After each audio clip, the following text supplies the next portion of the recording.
கர்த்தருக்கு பயந்து கர்த்தருடைய வழிகளில் நடக்க எங்களுக்கு உதவி செய்கிற எங்கள் கர்த்தராகிய இயேசு கிறிஸ்துவின் நாமத்தினால் உங்கள் அனைவருக்கும் என் அன்பின் வாழ்த்துதல்களை தெரிவித்துக் கொள்கின்றேன்.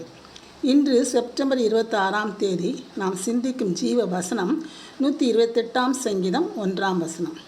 128:1. கர்த்தருக்கு பயந்து அவர் வழிகளில் நடக்கிறவன் எவனோ அவன் பாக்கியவான். இந்த சங்கீதம் ஒரு ஆரோகண சங்கீதம்.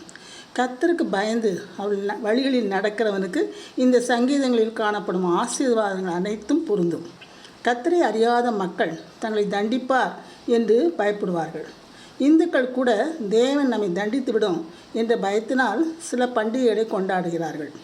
எந்த தேவனும் தன்னை தண்டித்துவிடும் என்று பயந்து அந்த தேவர்களை கும்பிடுகிறார்கள். ஆனால் கர்த்தரை அறிந்தவர்களோ அவருடைய பரிசுத்தம், மகத்துவம், வலிமை, அன்பு போன்றவற்றினால் வரும் மிகுந்த மரியாதை நிமித்தம் பயப்படுகிறார்கள். இவ்விதம் பயப்படுகிறவர்கள் அவருடைய மனதை தங்கள் நடக்கையினால் புண்படுத்திவிடக்கூடாது என்று உணர்ந்து தீமையை விட்டு விலகி அவருடைய வழிகளில் நடக்க ஆவியானவருடைய உதவியினால் நடந்து கொண்டிருக்கிறார்கள். கர்த்தருக்கு பயப்படுவதே ஞானத்தின் ஆரம்பம். கர்த்தருக்கு பயப்படும் பெரியோரையும் சிறியோரையும் அவர் ஆசீர்வதிப்பார். கர்த்தருக்கு பயப்படுதல் ஆயுசு நாட்களை பெருக பண்ணும். கர்த்தர் தமக்கு பயந்தவருடைய விருப்பத்தின்படி செய்து அவருடைய கூப்பிடுதலை கேட்டு அவரை ரட்சிக்கிறார். தமக்கு பயந்து தமது கிருபைக்கு காத்திருக்கிறவர்கள் மேல் கர்த்தர் பிரியமாய் இருக்கிறார். கர்த்தருக்கு பயப்படுதல் ஜீவ ஊற்று. கர்த்தருக்கு பயப்படுகிறவர்கள் ஒருவரோடு ஒருவர் பேசிக்கொள்வார்கள். கர்த்தர் கவனித்து கேட்பார், அதற்கு பதிலும் கொடுப்பார். கர்த்தருக்கு பயந்தவர்களுக்கு ஞாபக புஸ்தகம் ஒன்று அவருக்கு முன்பாக வைக்கப்பட்டிருக்கும். இவையெல்லாம் நாம் வேதாகமத்தில் வாசிக்கிறோம். ரோம படையினரில் 100க்கு அதிபதியாகிய கொர்நேலியு என்ற ஒரு தேவ பக்தன் இருந்தான். அவன் தேவ பக்தியுடனும் தேவனுக்கு பயந்தவனுமாக இருந்தான். தனது குடும்பத்தினரையும் தேவருக்கு பயந்த பயத்திலே வழி நடத்தினான்.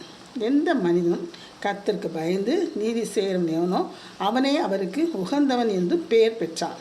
இப்படிப்பட்ட கொர்நேலியு மூலம் நாம் அவருடைய பயந்து தன்மை உடையதை நாம் அறிந்து கொள்ளலாம். அவரை நாம் என்ன செய்யணும் என்றால் தேவனுக்கு பயந்து அவரை மகிமைப்படுத்துவோமாக. ஜெபம். அன்புள்ள கர்த்தாவே, உமக்கு பயந்து உடைய வழிகளில் உத்தமமாய் நடக்க எங்களுக்கு உதவி செய்யும் சுவாமி. அப்பொழுது நாங்கள் பாக்கியவான்களாக இருப்போம். ஜீவ புஸ்தகத்தில் எங்கள் பேர் எழுதப்பட்டிருக்கும். நீர் எங்கள் மேல் பிரியப்படுகிறவராக இருப்பீர் என்று நாங்கள் விசுவாசிக்கிறோம் சுவாமி. இயேசுவின் மூலம் வேண்டிக் கொள்கிறேன் சுவாமி. ஆமேன்.